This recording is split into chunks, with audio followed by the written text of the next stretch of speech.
Hola, ¿qué tal familia, amigos? ¿Cómo están todos ustedes? Qué gusto compartir nuevamente la entrevista con Lore Cherres. Bienvenidos sean todos. Pues bueno, les recuerdo nuevamente que todos los domingos a las 9 de la noche nos pueden mirar a través de la señal de Telerama con el programa de la entrevista y por supuesto cargamos el programa entero para que no se lo pierdan en las redes sociales, en YouTube específicamente y síganos por supuesto en Instagram y también en Facebook. Hoy tengo la oportunidad, el placer de entrevistar a una gran amiga, artista plástica, curadora, pintora, directora en varias ocasiones, bueno, en 2 ocasiones de la Bienal de Cuenca y actualmente es directora de la Alianza Francesa de Cuenca. Un gusto de tener con nosotros a Katia Casar. Qué gusto, Katia, bienvenida a la entrevista. Gracias, querida Lore, para mí es un placer conversar contigo y bueno, abrir esta mañana tan linda en este programa.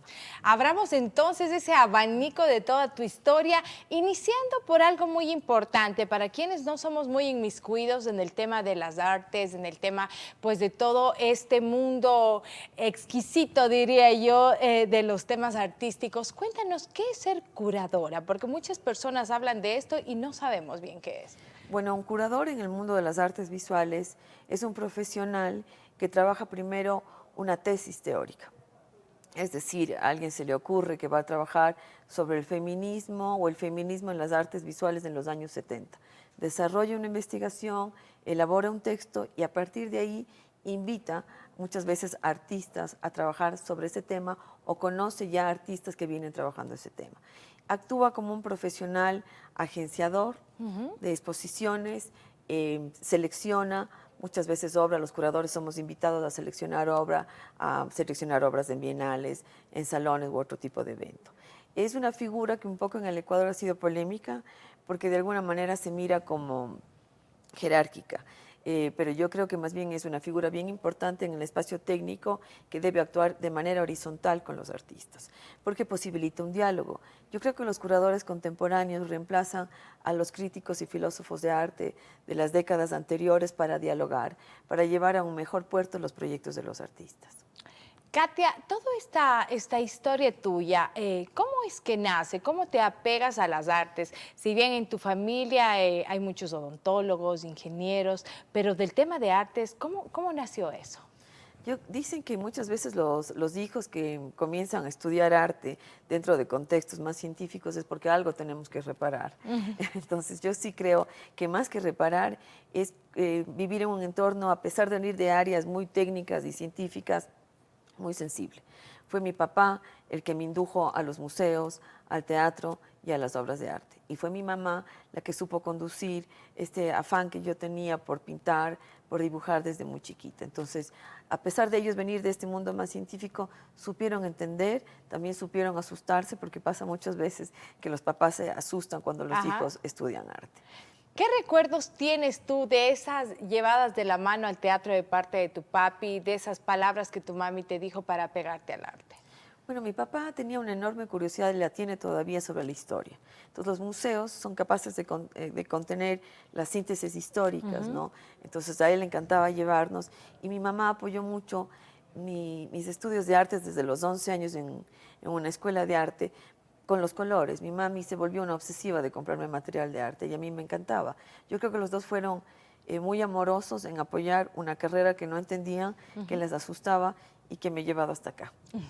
Katia, ¿cómo fuiste en esa adolescencia que ya te viste tal vez un poco más apegada a la pintura, a la escultura? ¿Cómo fuiste desarrollando eso? Yo creo que voces de los maestros en ese momento eran importantes, ¿no? Primero, seguir el don, porque es un don muchas veces, seguir la vocación.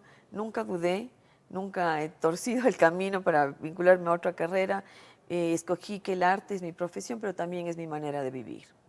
Las personas que son artistas, se puede decir, tienen como una sensibilidad más notoria, a lo mejor tal vez son un poco más introvertidos en algunos casos. ¿Cómo fue en tu caso? Creo que fue interesante mi formación porque comencé desde chiquita a tomar los cursos de arte y luego cuando acabé el bachillerato decidí estudiar artes, pero yo como tenía mucha exigencia en mi casa, que viene también de una familia académica, no solamente me interesaba el oficio, sino la teoría. Cuando terminé de la licenciatura, buscaba seguir formándome teóricamente y eso me enseñó una rigurosidad que no era muy común en ese momento en el contexto ni cuencano ni ecuatoriano. Y viajé a un lugar que también un poco era escogido al azar, y me formé en museos y en arte contemporáneo en Caracas, Venezuela, hace más de 25 años. ¿Y eso Cuando me fue fui, antes de la universidad o eso ya fue después de la posteriormente? universidad, pero yo me encontré de casualidad con un mundo increíble, un mundo de museos que invertían millones de dólares, que cuidaban mucho los procesos patrimoniales, y eso de alguna manera detonó que todo lo que yo había aprendido en la Escuela de Artes Visuales se mezclaba con mundos que yo desconocía, como el mundo de los museos, museos hacia adentro, ¿no? Los museos que conservan, los museos que cuidan, los museos que tienen un apoyo enorme privado y público en un país que peleaba además por coleccionar arte. Muchas de esas colecciones que yo conocí ya están fuera de Venezuela, se han transformado, pero coincidí con estupendas artistas, estupendas curadoras que me dieron una escuela de pensamiento que mirando años después fue valiosísimo. Pero yo un poco entré a chapuzón a este mundo, ¿no? Y siempre tenía esta exigencia de la rigurosidad de la familia, de que si me voy a dedicar al arte lo tengo que hacer con toda la rigurosidad, porque un poco asusta el mundo bohemio, que si bien existe, pero el mundo bohemio existe en otros ámbitos Todo, también, claro. ¿no? Katia, justamente hablas de esta rigurosidad de la familia. Cuando tú finalmente acabas el bachillerato y dices, voy a dar este salto y esta decisión a tomar las artes como mi profesión ya. A mucha gente obviamente escuchan artistas, un poco se complican, se presionan y dicen, mi hija tal vez o mi hijo de qué van a vivir. ¿Cómo fue en tu caso? No, yo creo que igual hubo mucho miedo de mis papás. Ahora solo me queda papi y papi ha sido el gran interlocutor desde su miedo hasta ser el apoyo, ¿no? Yo creo que es dura, es una carrera dura en un contexto como el Ecuador, pero yo creo que si los chicos tienen la vocación y tienen el don, las familias tenemos que ser lo suficientemente sensibles para apoyar, porque es una carrera que necesita mucho apoyo. Por otro lado, es una carrera maravillosa porque supone no solamente la sensibilidad que tú bien apuntas, Lore, sino un nivel de desarrollo de inteligencia sensible muy importante. El arte no es solamente la habilidad manual, el arte es también poner de manifiesto la inteligencia y pensar que el arte es conocimiento. Si uno viaja a Europa, los países europeos están estructurados básicamente en arte, porque en algún momento le dieron la puerta de pensar que no era solo la ciencia, sino también el arte, ¿no? Hay un momento desde el 480, desde el medioevo, que se dividen las dos asignaturas, pero las dos por muchos siglos eran consideradas conocimiento y saber. Y luego ha devenido que el artista es el hábil, el bohemio, no, el artista es un profesional a cabalidad que pone de manifiesto su conocimiento y sus ideas sensibles, en el lenguaje que sea. Teatro, danza, literatura y las artes visuales. Yo creo que el Ecuador ahí ha sido un poco conservador en mirar al arte, a los artistas y el enorme potencial que tiene la cultura. Esta cultura que se ha ido desarrollando ya con el tiempo, creo que a lo mejor también ahora se ha desarrollado mucho más, te ha permitido llegar a lugares que muchos artistas tal vez no lo han hecho. ¿Qué piensas tú que ha sido esa clave en tu vida para alcanzar los directorios de la Bienal, el director de la Alianza Francesa?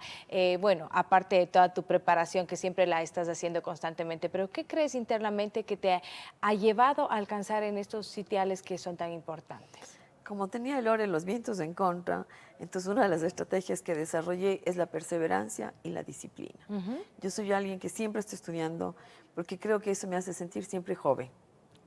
Siempre me actualizo, viajo mucho por el trabajo y eso me ha dado otra forma de conocer, porque creemos que formarnos en una carrera es solo ir a la universidad o a los posgrados. El arte, viajar, mirar y observar es maravilloso, siempre aprendes. Sí, creo que la disciplina, la perseverancia, siempre trabajo todos los días como si fuera una oficina con un horario predeterminado. Katia, ¿cómo es ese horario predeterminado? ¿Cómo podríamos decir es el día de un artista en tu caso? Bueno, es más complejo porque soy mamá de mellizas. Fue por muchos años, era bien difícil encontrar el equilibrio, pero luego mis hijas, que a veces los hijos son los grandes maestros de nuestra vida, son las que más me impulsan, las que más me motivan. Y mi familia es fundamental porque ha sido un apoyo para cuidar a las hijas, para producir y para mantenernos. Camino al canal leía un artículo, escuchaba un artículo, un podcast que habla de cómo la maternidad puede ser muy restrictiva en el momento de desarrollar carreras, y mucho más las artísticas. Porque a veces el mundo del arte también es un mundo patriarcal, donde los modelos o los formatos están desarrollados para hombres artistas. ¿En qué sentido? Que un papá o un hombre artista puede irse de residencia 3, 6 meses. Las mamás no podemos hacer eso. Pero nada, es cuestión de habilidad, cuestión de muchas ganas, de mucha voluntad, y creo que un poco ese primer momento de resistencia de mi familia fue el gran motorcito para que yo lo impulse y para que de alguna manera ya no tenga que demostrar, pero sí decirles que sí lo logré y que estoy muy contenta de haber escogido el arte. Hermoso escuchar que lo has logrado y que lo has hecho en base a tu esfuerzo, dedicación y perseverancia. Hablas también acerca de Venezuela, tu primer viaje de los muchísimos que has hecho para tus preparaciones. ¿Qué recuerdo te viene, aparte de toda esa riqueza cultural que te encontraste allá, que a lo mejor no pensaste que te ibas a encontrar, pero ya viviendo allá en una instancia, ¿cómo te fue allá? ¿Qué recuerdos tienes de Venezuela? De Cuba. El primer impacto de Venezuela era que me llamaba mucho la atención el museo donde yo comenzaba a hacer las prácticas y los talleres de curaduría. Eran museos que recibían la tercera generación de niños de la calle, de niños marginales, formados en el museo. Coincide con un programa muy famoso del maestro Abreu. El maestro Abreu es un gran músico, un gran gestor, que repartió por muchos años instrumentos musicales en los barrios periféricos, pobres y violentos de Venezuela, de Caracas. Les otorgaba esto, les enseñaba a tocar y generaba bandas juveniles. Las bandas juveniles les permitían a los niños salir del estrato de pobreza, de violencia, y soñar en un mundo mejor.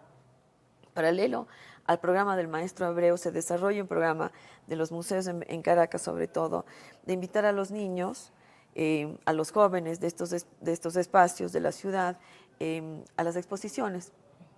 Y se cambia los cócteles, se desligan del famoso cóctel de inauguración en la noche con una copa de vino y se los cambia por hacer los sábados en la mañana con jugo de frutas. Los niños comienzan a ir, se desarrolla un programa de mediación educativa muy interesante. Y ya cuando yo llego, los museos recibían en tercera generación a los hijos de estos niños marginales que iban al museo.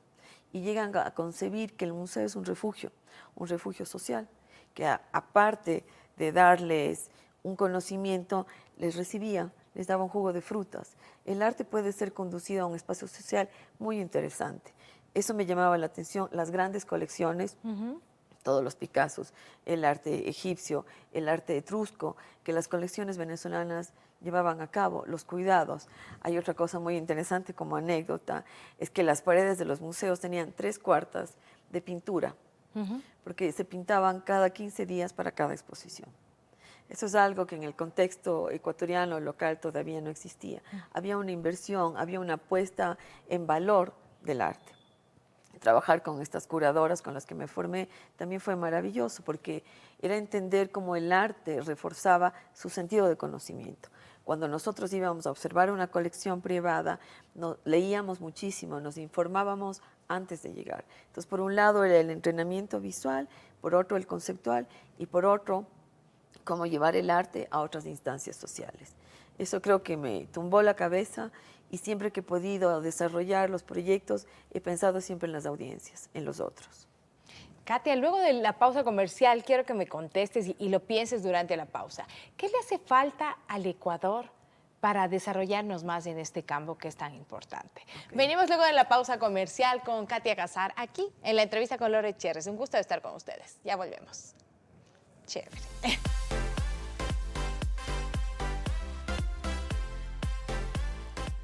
En Clínica Paucarbamba, nuestro deseo es tu salud. Contamos con modernas áreas, tecnología de vanguardia y un equipo de especialistas altamente capacitados.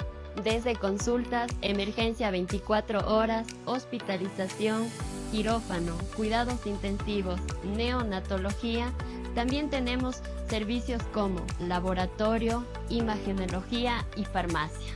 Clínica Paucarbamba, donde cuidamos de ti y de los tuyos.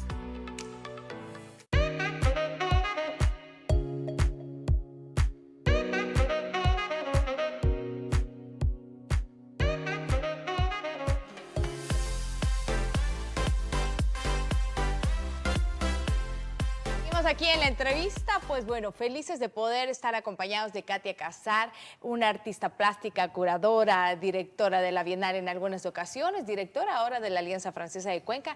Y ella nos tiene la deuda de contestar. Antes de la pausa le habíamos preguntado a Katia, ¿qué crees que le hace falta al Ecuador para abrirse más y expandirse en el tema de las artes, de este tema de la pintura, de la escultura? Bueno, yo creo que lo que le hace falta al Ecuador es poner en valor a la cultura, al arte y a su patrimonio. Yo creo que por muchos años se han hecho muchos esfuerzos, sin embargo yo siento que hay como una baja en importancia que no solamente va desde la clase política, que debe poner la voluntad política y la inversión para que los museos tengan un presupuesto más alto y un presupuesto mejor desarrollado. Creo que hay que pensar, por otro lado, menos políticamente la cultura, sino más técnicamente. Yo creo que el Ecuador tiene unos espacios maravillosos, el Centro Histórico de Quito, el Centro Histórico de Cuenca, todo lo que a veces nos etiquetamos, la Atenas del Ecuador, hay que comprometerse, hay que poner en valor, hay que sentir que además es el gran atractivo de un país. Es lo que nos sostiene a través de los tiempos y de los cambios políticos. Yo creo que recuperar también nuestra historia a través del arte y la cultura. Por ejemplo, el Museo de Sitio Pumapungo no solamente es el museo, sino lo que significa ese lugar. Ya es, en mismo lugar, es un lugar emblemático, simbólico y casi yo diría que ritual. Pero eso necesita un proyecto. Yo creo que es muy importante que ahora que existen cada vez más profesionales formados técnicamente en arte y cultura, estén presentes. Creo que es un área técnica que debe de desarrollarse y que además debemos hacer un trabajo también educativo con los más chiquitos para pensar cómo eso nos define, ¿no? El arte y cultura también construyen nuestra identidad. Acabo de estar en el Perú, de mirar cómo ellos han trabajado muy bien su capital gastronómico, su capital cultural y cómo eso potencia el Perú hacia el mundo. Ahora deberíamos pensar en un proyecto que potencia al Ecuador hacia el mundo desde el arte y la cultura, cuando es un país riquísimo, ¿no? Por supuesto. Desde el territorio que nosotros habitamos, somos la línea invisible que divide el mundo en dos hemisferios. O sea, yo creo que hay que desarrollar una nueva narración, una narración poética que nos vuelva a sentirnos orgullosos de lo que somos, de lo que habitamos, de la historia, de esta historia llena de capas que constituye el Ecuador. Y nada, yo sí creo que hay una responsabilidad enorme en lo político, en lo público, en lo privado, también en la educación, por recuperar el arte y la cultura. Yo creo que es un espacio que a pesar de los esfuerzos todavía es precario, todavía es distante, todavía tenemos prejuicios con los artistas, con el mundo del arte, cuando es un mundo realmente maravilloso. Creo que Cuenca posee un capital increíble. En las dos ocasiones en que pude estar dirigiendo el proyecto Bienal, fue un proyecto maravilloso, es un proyecto ciudad, pero también es un proyecto país, por lo que exige mucha responsabilidad. Es un proyecto que conecta con los creadores, pero también con la ciudad. Qué mayor y qué más bello escenario que Cuenca. Ahora lo importante es sostener este letrerito que tenemos de ser patrimonio de la humanidad, y cultural de la humanidad, y ser la Atenas de Cuenca, que siempre es un mote que a mí me preocupa, ¿no? ¿Cómo lo vamos a sostener es a una cabalidad? responsabilidad, Totalmente. ¿no? Y justamente como tú decías, yo quería llegar a eso. ¿Qué tal es esa experiencia? Haber manejado dos bienales, Katia, la 12ª y la 15ª, ¿no es cierto? Así es. Bienal. ¿Cómo te fue? ¿Cómo es esto para las personas que no entienden un poquito acerca de la Bienal? ¿Qué se hace ahí? Bueno, el proyecto de la Bienal nace con Eudocia Estrella y un grupo de personas, de profesionales y gestores, empresarios que apoyan la idea loca de Eudocia de crear el Museo de Arte Moderno y luego la Bienal. Yo creo que la primera década de la Bienal es clave en el momento en que instaura un evento de un compromiso enorme de Cuenca con Latinoamérica y que ha sido sostenido por otras 2 décadas. Cuenca es además la única bienal de la costa del Pacífico, tiene una relación enorme con la Bienal de La Habana y con la gran mamá de las bienales sudamericanas, que es la Bienal de Sao Paulo. Cuenca apuesta desde 1999, si no estoy mal, a dejar de ser solo una bienal de pintura y abrirse a los nuevos lenguajes. Yo creo que ahí la institución bienal fue muy sensible a los cambios orgánicos del arte, porque Cuenca, a pesar de ser la contenedora de la Bienal, a veces se resiste al arte contemporáneo.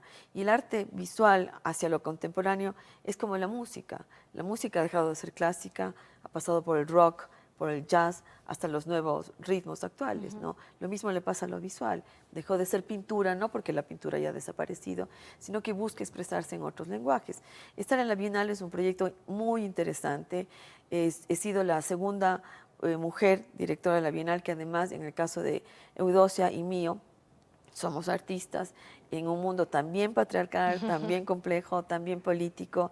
Fue una enorme satisfacción. La 12 Bienal fue un proyecto enorme que yo creo que puso el nombre de la Bienal hacia afuera en unas condiciones súper altas, que generó posibilidades para los artistas ecuatorianos, porque las bienales lo que hacen también es poner en visible a los artistas locales y nacionales. Muchos de los artistas que participan en la 12 Bienal por Ecuador son invitados a grandes eventos. Y luego, 8 años después, vuelvo a dirigir la Bienal número 15. Hice una Bienal muy compleja porque establece 2 líneas teóricas, el ecofeminismo y la sostenibilidad. El ecofeminismo hace referencia a que tanto la naturaleza como el rol de la mujer está en riesgo permanente. Trabajamos con la mayor parte de artistas mujeres invitadas sobre temas de ecología y sostenibilidad. Cómo sostener una Bienal que no invierte, que no genera huellas de carbono que alteren el ambiente, y hacerlo en pandemia. Imagínate. Yo creo que ese fue un reto enorme. Creo que para mí y Blanca de la Torre fue una experiencia inolvidable cuando teníamos todo en contra o todo cerrado o todo muy complicado. Lo logramos hacer, tuvimos un gran número de visitas, lo logramos además con una lógica que era insospechada y desconocida, ¿no? Aeropuertos cerrados, sin aviones, con una producción acá, con desconexiones, ¿no? Pero además con el riesgo de la salud. Cómo cuidar, por ejemplo, a nuestro grupo de mediadores, cómo determinar si los mediadores se van a contagiar, cómo seguimos cuidando a las audiencias, los protocolos de seguridad. Fue una experiencia inolvidable, creo que fue un gran reto, creo que lo logramos con el equipo que me acompañó, porque una Bienal se hace en equipo. Uno lo dirige, lo determina hasta casi autoralmente. He podido tener un trabajo que deja ciertos sesgos que yo creo que a pesar de cualquier cosa contraria son inolvidables de la gestión que pude realizar, como por ejemplo tener un proyecto para los niños, ¿no? En la 12 trabajamos con 800 niños, en la segunda con 400. Eso es un trabajo maravilloso porque los niños son como reactores y amplían. Como esponjita también, sí, ¿no? pero los niños van a un museo y luego quieren que vaya la mamá, el papá, el primo, la abuelita. Entonces amplían el radio de acción y además se sensibilizan y se vuelven experiencias inolvidables. Hemos tenido en las 2 bienales que pude armar, ¿no es cierto?, la devolución o la sensibilidad de que la gente no se olvida cuando es jovencita o niñita de lo que vio y vuelve a la Bienal con curiosidad. Por otro lado, creo que el proyecto Bienal, construido desde Cuenca y financiado por la ciudad, le regala a Cuenca un evento increíble. Claro. Hay gente que tiene que viajar a otro país para ver una Bienal. Por eso es muy importante la responsabilidad que tiene la Bienal con la ciudad y con el Ecuador, porque no deja de ser la Bienal del país. Por supuesto, y cómo se la maneje, ¿no? Sí. Y bueno, tú has hablado de algo muy importante, sembrar eso en los niños desde pequeños, como hicieron contigo para el apego al arte, a la cultura. Ahora lo estás sembrando desde el área ya de la Alianza Francesa de Cuenca. ¿Cómo te va? ¿Cómo llegaste allá? Bueno, yo soy presidente del Comité de la Alianza Francesa. Es un honor trabajar con una institución a la que le tengo enorme cariño. He sido por muchos años parte del comité y ahora estoy en la presidencia, con un grupo de gente maravilloso que desde una actividad ad honorem trabajamos el proyecto, sobre todo el francofónico, ¿no? Hay que recordar que Francia es un faro de pensamiento, de intelectualidad, pero también de los derechos humanos. La Revolución Francesa, con la igualdad, la fraternidad, determina en la construcción de un ciudadano que debe sentirse libre y desarrollar una democracia. Y parte de este pensamiento filosófico francés está determinado en la enseñanza de la lengua francofónica, que no se determina solamente a Francia, hay muchos otros países francofónicos como Canadá. Entonces ahora tenemos un proyecto, cómo establecer mucho la idea de que Francia recupere ser el faro de la intelectualidad y la formación, que la gente joven, en el caso de Cuenca, estudiantes o profesionales que acaban de graduarse, miren a Francia como un centro donde poder estudiar. Cuando logras un nivel de francés alto y la certificación, muchos estudiantes pueden buscar o apelar por un cupo en universidades públicas gratuitas en Francia. Entonces creo que eso abre oportunidades. Mi intención en este momento en la presidencia es poder abrir esa ventanita y decir, ahí está Francia como un referente para seguir estudiando, para seguir formándose con universidades tan increíbles y públicas como la Sorbonne. Entonces yo sí creo que eso es como, esta parte del comité es como motivar mucho eso, abrir y pensar que la gente piense que en un centro muy próximo, dentro del nuevo centro de la ciudad, está la alianza creando estas oportunidades, ¿no?